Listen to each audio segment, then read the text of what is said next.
Nos encontramos un año más en la Asamblea Internacional de la Alianza Francófona. Estamos en los jardines de la Casa de la América Latina, un lugar increíble por su belleza y por la arquitectura del edificio, pero aquí se va a congregar hoy numerosos miembros de la Alianza Francófona de todo el mundo. Nosotros, por supuesto, venimos en representación de la delegación de España y estamos con nuestra delegada nacional, María-Dominique Braun. Por supuesto, no venimos solos y nos acompaña nuestro querido amigo el honorable cónsul de Panamá en Málaga y decano del Cuerpo Consular acreditado en Málaga, don Baldomero Rodiles, a Miguel Pardo, que viene con su esposa Yolanda. También tenemos a Oguanto y tenemos algunas personas más que hoy están aquí con nosotros. Ya la gente está preparándose, yo quiero que miren conmigo cómo se está preparando todo para poder entrar a escuchar la conferencia. Una conferencia donde van a tener lugar, en un salón de actos magnífico que hay en esta Casa de América Latina y donde van a hablar diferentes personalidades y autoridades de todo el mundo.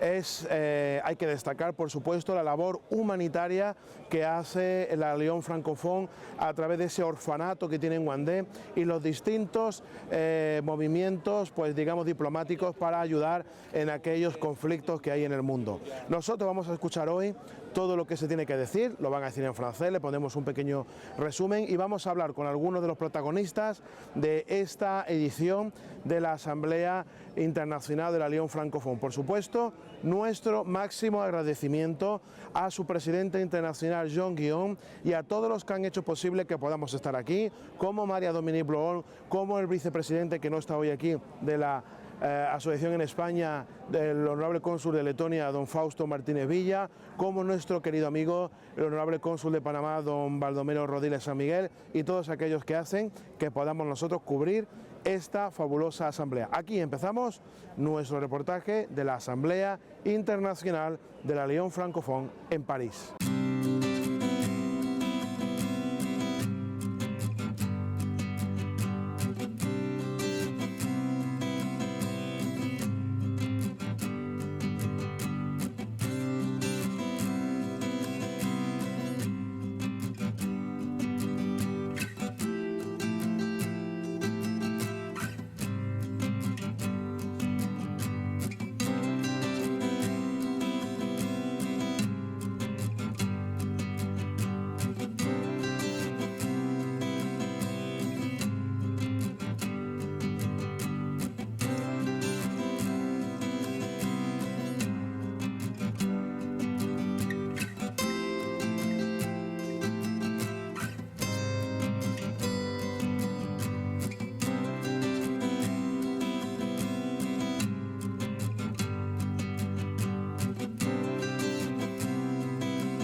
Messieurs les Premiers ministres, Messieurs les ministres d'État, Monsieur le ministre d'État représentant le chef de l'État du Burkina Faso, Mesdames et Messieurs les ministres, Mesdames et Messieurs les ambassadeurs, Mesdames et Messieurs les présidents d'associations et d'organisations internationales, mais surtout, chers amis de l'Alliance francophone.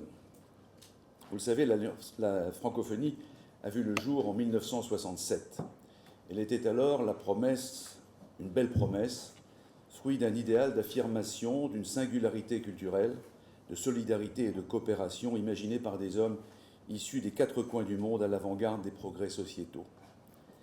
Ses pères fondateurs, est-il utile de le rappeler, Léopold Sédar Senghor, Charles Helou, Habib Bourguiba, Norodom Sihanouk, Amani Diori et André Malraux, avaient placé en elle l'espoir d'une élévation des peuples et des individus mus par des aspirations et des vœux de concrétisation commune ambitieuse. Léopold Sédar Senghor a tout dit sur la francophonie qu'il aimait décrire comme un humanisme intégral qui se tisse autour de la Terre, cette symbiose des énergies dormantes de tous les continents, de toutes les races, qui se réveillent à leur chaleur complémentaire. Elle participait, selon lui, d'un idéal de civilisation de l'universel. C'est ainsi, écrivait-il, que la langue française sera acceptée comme notre langue de communication, mais aussi d'épanouissement international au sein de laquelle chacune de nos cultures se reconnaîtra, naissant à l'universel. L'individu et l'humain étaient ainsi au fondement même de la francophonie, qui était pensée pour leur bien-être et leur émancipation. Tout était dit. Et ce n'est pas notre ami Mbougar Sarr grand spécialiste de Senghor et lauréat 2014 du prix Stéphane Hessel, Alliance francophone RFI, qui est dans la salle, je crois, qui me contredira.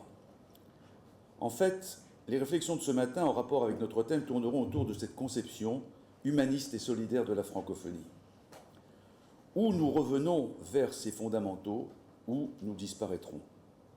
Ce qui va suivre va peut-être vous paraître un peu sévère, mais comme nous sommes en famille, je crois qu'il est nécessaire pour avancer de se dire nos 4 vérités. Près d'un siècle nous sépare maintenant de la fondation de la francophonie. Que reste-t-il de son idéal? Un sentiment amer d'un fait inabouti. Peut-être celui de plusieurs décennies perdues, au final celui d'un gâchis que nul n'ose en fait vraiment s'avouer. Nous sommes en 2014. Le monde a connu bien des bouleversements, décolonisation, chute du mur de Berlin, révolution arabe, naissance de nouvelles puissances. Toute cette effervescence internationale qui dessine les contours d'un nouveau monde, fort de défis inédits, la francophonie continue à se chercher. Elle piétine, titube, trébuche au milieu de ses propres processus organisationnels, lourds, complexes, souvent opaques, dont nul ne sait s'ils sont achevés ou s'ils ne sont qu'une étape, parmi tant d'autres, sur un cheminement sans fin. Obnubilée par son institutionnalisation, la francophonie peine souvent à dissimuler des errements identitaires. Un tel état de fait brouille indiscutablement sa visibilité et minimise par là même sa portée internationale, tandis que la place du français dans le monde est loin d'être reluisante, en dépit de toutes les statistiques optimistes que l'on ne cesse de nous rappeler et de nous asséner, menée qu'elle est par les élites politiques, économiques, médiatiques, en France en particulier. Il est concurrencé dans les pays d'Afrique francophone par l'anglais, tout le monde le sait, que certains d'entre eux même envisagent d'officialiser. Oui, certes, la francophonie a fait du chemin et enregistré des avancées historiques, et il ne s'agit pas de nier ce qui était acquis. Il est indéniable qu'elle a rendu possible l'instauration des mécanismes de dialogue, de coopération, permettant la défense et la promotion du français dans le monde. Et je voudrais à cette étape de mon exposé saluer le travail remarquable de TV5 Monde, par exemple, et de France Média Monde, qui font la promotion de notre langue, une œuvre quotidienne de séduction, d'attrait, d'intérêt, d'une très haute qualité. Et ce ne sont ni Vicky Sommet, qui représente ce matin Marie-Christine Saragosse, ni notre ami Éric Amien, qui est notre associé, notre artisan du prix Alliance francophone et CLRFI, qui me contrediront. La francophonie a permis la mise en place d'outils analytiques, statistiques, permettant d'objectiver et de mesurer le poids du français à l'échelle internationale. Elle a consacré parmi ses États membres le concept important de diversité culturelle. Ces acquis sont le fait de plusieurs années de travail sans relâche, le fruit d'une mobilisation soutenue de dizaines de femmes et d'hommes mus par des aspirations, un projet et un rêve commun. Mais quelle est véritablement leur portée historique? Sont-ils de nature à ériger la francophonie en acteur influent des relations internationales? Quelle initiative majeure retiendra le monde de la francophonie ces 40 dernières années? Les consécrations de cette dernière présentent-elles l'ampleur et l'envergure même de lui conférer une légitimité et une notoriété internationale incontournables? Leur impact est-il digne d'une popularité mondiale? Toutes ces questions se posent avec acuité. Avant de tenter d'y répondre, il est important d'apporter au préalable cette précision au risque de semer la confusion. La francophonie est une vaste nébuleuse multiforme, traversée des obédiences et des sensibilités différentes. S'ingénier à réduire ces initiatives à une communion systématique des points de vue est d'emblée irrecevable. Force est cependant de constater que la francophonie institutionnelle, a de façon organique et mécanique accaparé l'essentiel du champ d'action et de rayonnement de la francophonie, éclipsant la plupart des autres initiatives francophones. Ces institutions sont, à mon sens, un peu trop éloignées des peuples. Depuis une vingtaine d'années, les chefs d'État francophones redoublent d'engagement tous les 2 ans, ne cessant d'élargir leurs ambitions déclarées en faveur de la langue française. Les sommets se suivent, se ressemblent, des discours fleuves sur de grandes généralités, des déclarations d'intention, une phraséologie de nature langue de bois, au service souvent des intérêts gouvernementaux. Parfois, et là je tiens à rendre un vibrant hommage à une personne qui nous a rejoint ce matin, Madame Yamina Benguigui, que je vous demande de bien vouloir applaudir.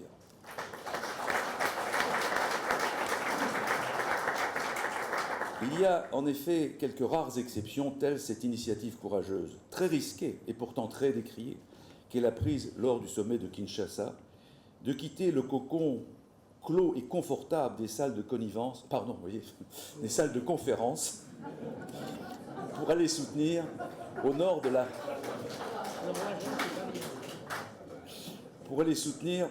la RDC des femmes victimes de la folie meurtrière de la guerre civile. Et ça, c'est quelque chose de merveilleux. C'est cette francophonie concrète, solidaire et non convenue que nous admirons et que chaque fois que nous le pouvons ici à l'Alliance francophone, nous essayons d'appliquer. Force est de constater que les institutions se préoccupent peu des peuples et n'accordent que peu d'importance aux individus, en dépit du credo des droits de l'homme inscrit dans la plupart de leurs textes. La morphologie même de ces institutions les rend dès lors peu propices à une symbiose avec les notions de peuple et d'individu. Comme nous sommes, l'Alliance francophone fait en effet partie de la liste de ces organisations reconnues et convoquées, et consultatives. Je puis vous assurer en tant que participant l'inanité d'une telle instance qui s'apparente davantage à une sorte de caution morale qu'à un élément moteur de son action. Ce manque d'égard pour les forces vives de la francophonie, les artistes, les femmes, les hommes d'affaires, les talents en tout genre est déplorable. De nombreux intellectuels francophones originaires d'Afrique ont dû d'ailleurs se résoudre à trouver refuge dans le monde anglo-saxon, et les exemples sont nombreux. De Cheikh Modibo Diarra, le Malien de la NASA, Maryse Condé, Alain Bambankou, Achille Membe, qui ont suivi le même chemin. Faut-il alors se résigner que la fine fleur de la culture francophone se tourne une fois pour toutes vers l'Amérique ou vers l'Australie? L'anglophonie à la rescousse de la francophonie. Est-ce vraiment ce que nous voulons? La mobilité des individus est donc une des conditions fondamentales, sinon le fondement même de toute liberté. Elle est le point de départ de toute souveraineté populaire. Défendre la souveraineté étatique est une ambition louable, si tant est que la souveraineté populaire soit respectée par cette première. Il ne saurait y avoir de souveraineté étatique sans souveraineté populaire. Les frontières et les États évoluent, disparaissent, apparaissent, mais les peuples, eux, demeurent, quelles que soient les péripéties les plus cruelles de notre histoire. À trop être inféodé à la ligne gouvernementale et de ses États membres, l'OIF a fini par tourner le dos aux aspirations de liberté de disposer de la société civile. Il faut que nous contribuions à faire de la destinée commune une communauté de destin. La francophonie a besoin de solidarité, d'une once de conviction et d'audace. Instrumentalisée, minée par des conflits d'intérêts et des divergences politiques d'ordre divers, elle doit retrouver d'urgence un nouveau souffle autour de ses fondements historiques, la langue française et l'idéal humaniste singorien de la francophonie comme destinée commune. Partout dans le monde, la langue française bénéficie encore d'un prestige intact. Je pourrais en témoigner par un exemple concret qui est celui de notre ami Stéphane Sénéchal, qui est un très grand chanteur classique, qui doit être dans la salle, qui est tout au fond là-bas, et qui a fait une prestation remarquable au Japon. Les valeurs de sa révolution pour ses arts artistiques et culinaires, il convient de susciter l'élan de la communion autour de la langue française, au-delà même du fait linguistique. Il n'est pas utile de rappeler que les peuples francophones ont tellement d'héritage en partage de culture, de l'histoire et des valeurs. Il est regrettable que toute cette richesse ne soit pas suffisamment mise en avant. Nous avons parfois le sentiment que le combat en faveur de la francophonie est accessoire au sein des institutions et que son institutionnalisation s'accentue, son élargissement s'approfondit, plus elle perd de sa substance. L'examen de la compétition. Que dire de les dernières statistiques arguant que le nombre de francophones passera de quelques 250 millions de nos jours à 715 millions d'ici 2050, dont 85% seraient localisés en Afrique. Certes, nous nous en réjouissons. À supposer que cette prévision soit fondée, l'Afrique pourra-t-elle seule porter tout l'effort de formation aux Français de ces populations? Hélas, les partisans de cette ligne ne nous disent rien des contours de cette langue française qui prévaudra demain en Afrique. Aussi ne nous renseignent-ils pas sur l'évolution économique et politique de ce continent dont la soi-disant fragilité des régimes et la précarité économique sont souvent le fait de nos responsabilités moralisatrices et parfois même néocoloniales nordistes.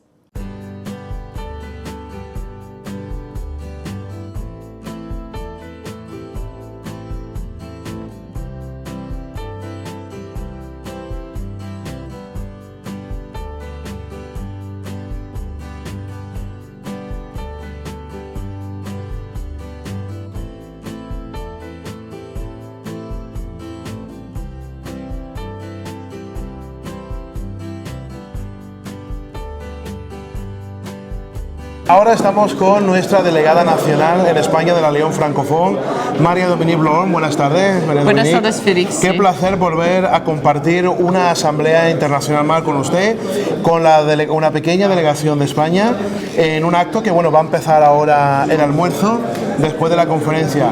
Me gustaría, bueno, lo primero, agradecerle por supuesto el apoyo que nos da usted y toda la dirección de la Alianza Francófona Internacional, por lo cual estamos aquí, pero me gustaría saber, bueno, pues que nos diera un pequeño resumen de cómo está yendo la Alianza Francófona en España. En España, primero, la Alianza Francófona en el mundo está muy bien. Sí, se porta muy bien.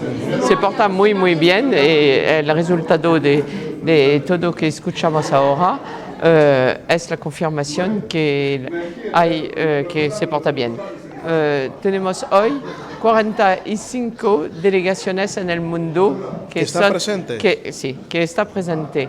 Y también una voluntad muy importante de que la Alianza Francófona, que la francofonía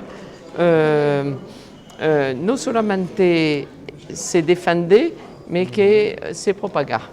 Claro, la difusión de los valores francófonos en el mundo. De los valores y del idioma, de las dos. Y del idioma también, que está muy importante, porque los valores dependen del idioma. Claro. Sin el idioma, los valores se pierden. Muy importante de guardar el idioma. Es un poco difícil para mí de hablar en español hoy, pero lo está porque haciendo muy bien. está una cosa francófona en París. Claro, claro. Bueno, me gustaría preguntarle por la labor humanitaria tan importante que hace la Alianza Francófona y el orfanato de Wandé. ¿Cómo está el orfanato de Wandé en este momento? El orfanato del Wandé se porta bien. Tenemos 110 más o menos niños, alumnos que viven completamente de la ayuda de lo que aporta la Alianza Francófona. En gran parte de la Alianza Francófona, sí. Y la Alianza Francófona en España contribuye también a esta ayuda. Qué bien. Bueno, ya saben que esto es un pequeño resumen de todo lo que se ha dicho. Sí. La Alianza Francófona sigue creciendo en el mundo. Como dice ella, se porta bien porque bueno, lo importante es pues destacar los valores de la francofonía en el mundo y después que la labor humanitaria del orfanato pues sigue creciendo y ese es el apoyo que desde España, desde la delegación se da y desde otras partes del mundo como son los 45 países que hay presentes hoy aquí. Exacto. Qué bien. Y además creo que se cumple el 25 aniversario. Sí, ahora hoy es... Va a haber una sorpresa hoy. Sí, hay una sorpresa, pero no la conoce. No puede divulgar ahora, no, está demasiado lo tienen ustedes que ver. Sí, yo sé ahora otra cosa, es que Félix tú vas a remitir un premio a Jean Guillon por su acción humanitaria en el mundo.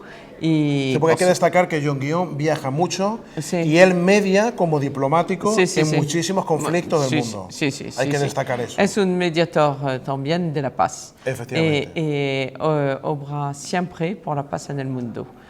Al lado del presidente del Burkina Faso, Blaise Compaoré. Efectivamente. Pues hoy le entregaremos nuestro premio Ramos Comunicaciones 2013 de la gala de Navidad, que no pudo estar, por su labor humanitaria. Bueno, pues vamos a pasar al interior y seguiremos hablando pues con más personas, con más protagonistas de este acto. Muchas gracias. Muchas gracias, Félix.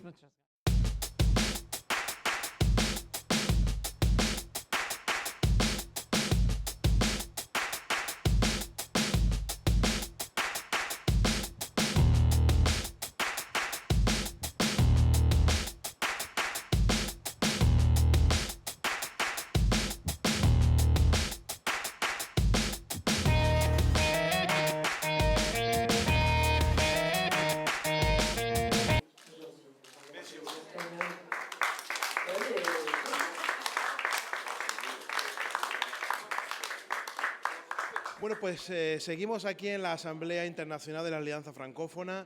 Hemos terminado de tomarnos una tarta maravillosa por este 25 aniversario y tengo el placer de hablar con nuestro querido amigo, el honorable cónsul de Panamá en Málaga, don Baldomero Rodríguez San Miguel, que además es el decano del Cuerpo Consular de Nuevo Estadio también. Nos vemos en París de nuevo. ¿Qué tal? Buenas tardes. Otra vez, como siempre, acompañándoos y, como siempre, contando con vosotros en todos estos actos de la Alianza Francófona, sobre todo hoy, que hace 25 años de su fundación. Es una fecha interesante. Además, usted forma parte de la administración de honor que hay, de la presidencia de honor allí en la Alianza Francófona en España. Y bueno, siempre que le llaman para venir como delegación, pues está aquí junto con Yolanda y otras personas que han venido hoy. Yo creo que hoy en la Asamblea se ha destacado los valores de la francofonía en el mundo y bueno, pues todos aportamos nuestro granito de arena, aunque somos españoles.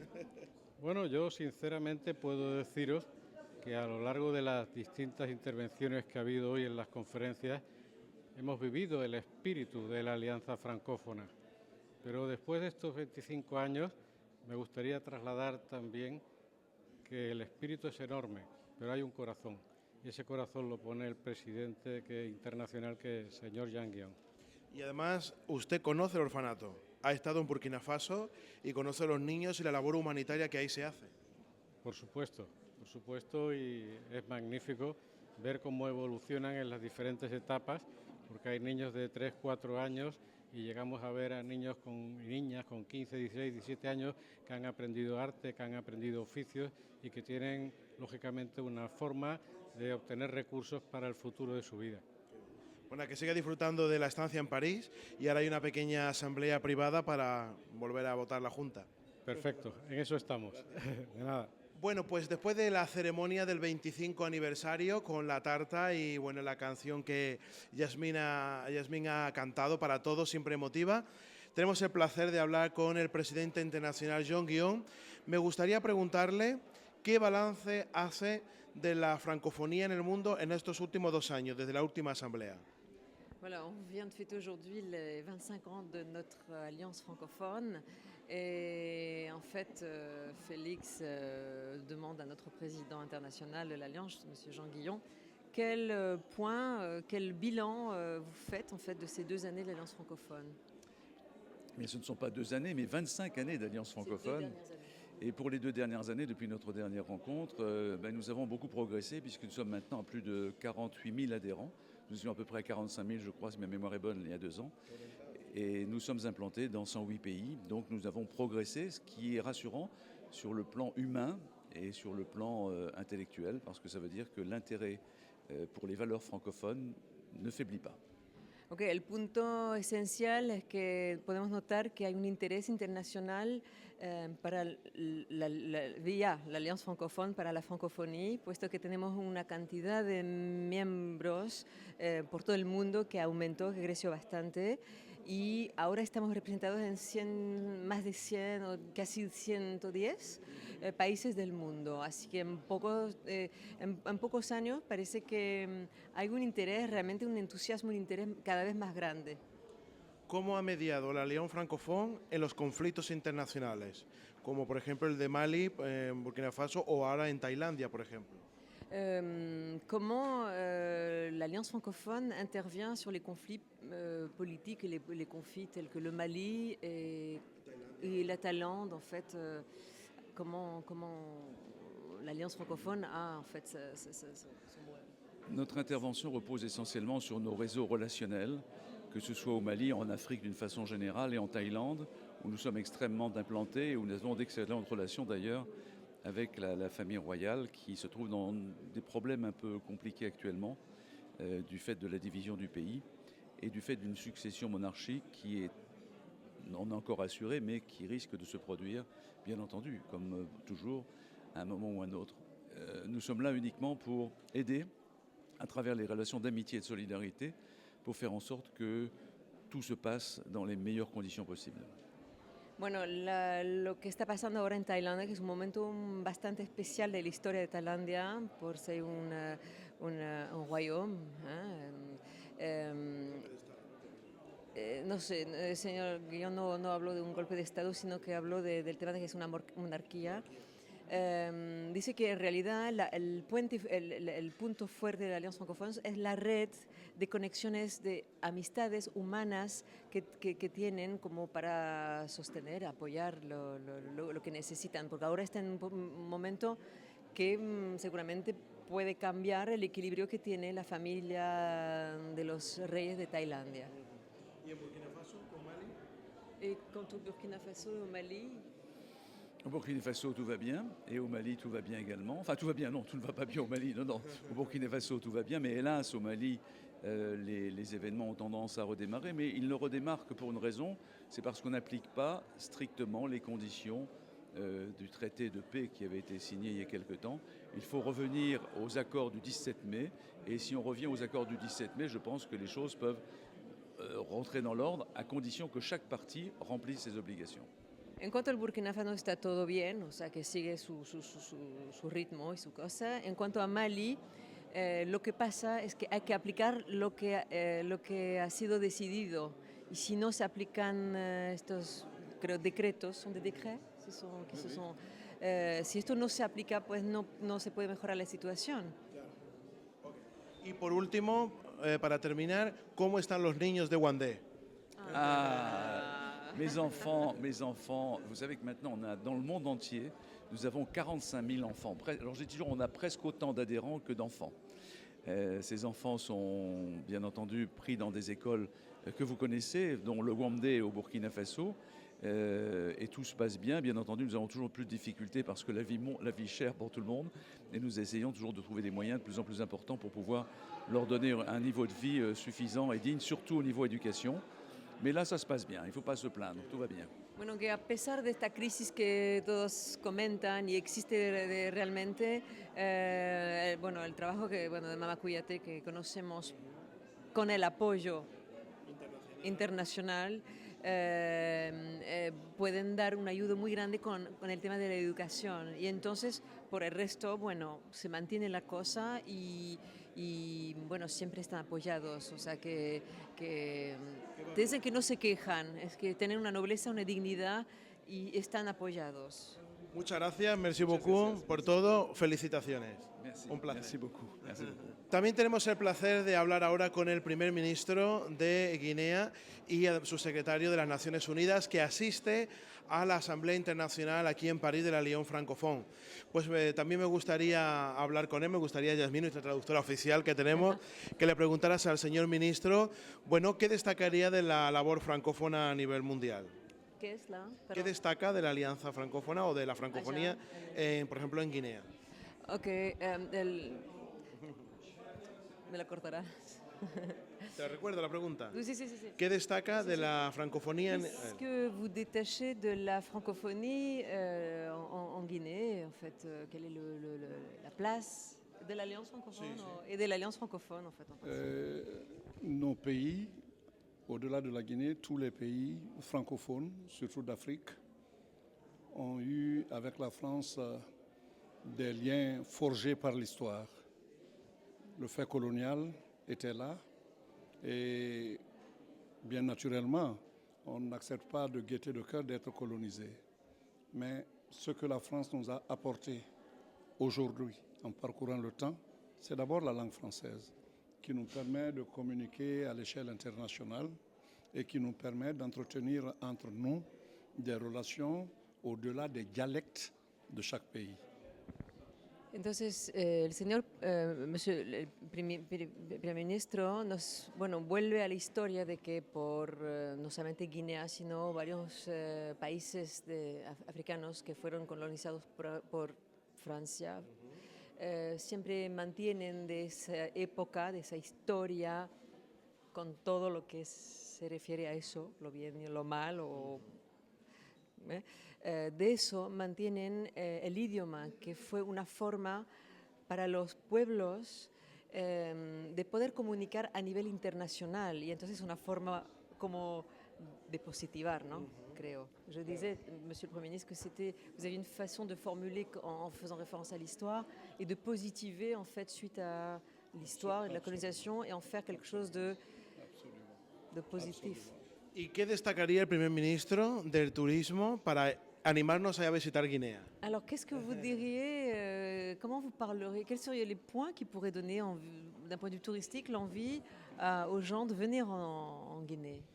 La Guinée est connue pour être un pays fabuleusement riche. C'est comme on le dit, le château d'eau de l'Afrique de l'Ouest. Perdón, el castel de agua de la África del Oeste. Tous les grands fleuves d'Afrique de l'Ouest prennent leur source en Guinée. Todos los ríos de allá toman la fuente en Guinea. Sous-sol, la nappe phréatique qu'on a sous-sol, ça fait 173 000 milliards d'eau. 173 miles de millardes Mètres cubes d'eau. metros cúbicos de agua. Sous la nappe. Debajo de la tierra. Sí, la phréatique, la Sur la surface, les rivières, les fleuves, etc., etc., près de 250 000 milliards d'eau. 150 millardes de metros cúbicos de agua por encima, o sea, ríos. Por eso hay tanta naturaleza y se puede disfrutar tanto allí, ¿no? Cela suffit pour vous dire que la nature y est belle. Il y a 4 régions naturelles. Quand vous traversez la Guinée, vous avez le sentiment de traverser 4 pays différents. Sí, tienes como la variedad de como cruzar cuatro países diferentes cuando vas allá en Guinea. Qué bien. Vous avez la partie de la côte qui est près de l'océan Atlantique, la partie des montagnes, la partie de la savane et la partie de la forêt. Hay mucho que visitar. Sí, mar, o sea, una gran variedad. Mais le plus grand capital qu'on a, la plus grande incitation au tourisme, c'est le cœur des hommes qui vivent dans ce pays. Es lo que le iba a decir, mira esa sonrisa que ya habla de por sí, ¿no? Más allá, hemos tenido la suerte de escuchar los discursos maravillosos de Monsieur le Premier Ministre, más allá de la naturaleza, bueno, el corazón, el cariño del pueblo, de la gente de allá. Moi, je crois à la séparation des continents parce qu'on a le sang latino-américain et vice-versa. C'est la joie de vivre et être content quand on voit quelqu'un, un étranger, avoir le sens de l'accueil, ne pas être abîmé par le stress, par la mélancolie. Même quand on n'a rien, il faut être heureux. Eso me emociona mucho porque dice el señor primer ministro que incluso cuando uno no tiene nada, a pesar de todo, sigue teniendo la felicidad. Y que en eso, vos sabes que yo represento Sudamérica por la Alianza Francophone y que esto siempre, también he tenido este sentimiento de que África y Sudamérica tenían como hay como algo de, sí, como en el mundo latinoamericano, algo de una sensibilidad que nos hace falta cada vez más ahora en el norte del mundo por estrés, por una forma de vida que ya está cambiando nuestra humanidad. Perdonnez-moi, Monsieur le Premier ministre, j'ai tendu un peu en comprenant. Oui, vous avez. Bueno, nosotros esperamos visitar Guinea y que nuestros espectadores conozcan Guinea. Con mucho gusto. Nous espérons vraiment venir vous rendre visite en Guinée. On serait très heureux. Je serai le plus heureux de vous recevoir à bras ouverts et vous ne serez pas dépaysés. Vous avez l'endroit où la salsa latino-américaine est le plus répandue en Afrique de l'Ouest, c'est en Guinée. Bueno, que estamos bienvenidos, que vamos a pasar bien. Vamos a bailar y vamos todo, como bailar, la salsa. Bueno, buena la onda. música es muy parecida. El arte, o sea Claro. que la alegría de vivir, que esto, mira, es siempre lo que nos emociona cuando vamos en África, es que Guinée o Burkina, estaba hablando de Burkina Faso un poco. Bienvenue à tout moment. Vous pouvez, malheureusement, j'ai distribué toutes mes cartes, mais vous pouvez vous adresser à Jean Druyon, il va vous donner, j'ai malheureusement tout. Voilà. Ah, vous l'avez. Bon, alors vous voyez. Donc, voilà. Ouais. Donc, vous me contactez par email et on garde le contact. Les meilleurs moments de visite en Guinée, c'est à partir du mois de novembre à décembre. Best time. November is the best time because the weather is very sweet and very smooth. Bon. Pues nada, nosotros, bueno, inglés, francés, multicultural. Nosotros nos veremos en Guinea en octubre o noviembre. Para allá nos vamos. Sí, sí, cuando quiera, vamos a seguir a bailar la salsa. Considérez-vous déjà comme invité si nous gardons le contact. Un placer y felicitaciones por la labor en las Naciones Unidas, que creo que hace una labor muy importante en el mundo. Félicitations pour votre travail au sein des Nations Unies. Merci bien, infiniment. Merci bien. Merci bien.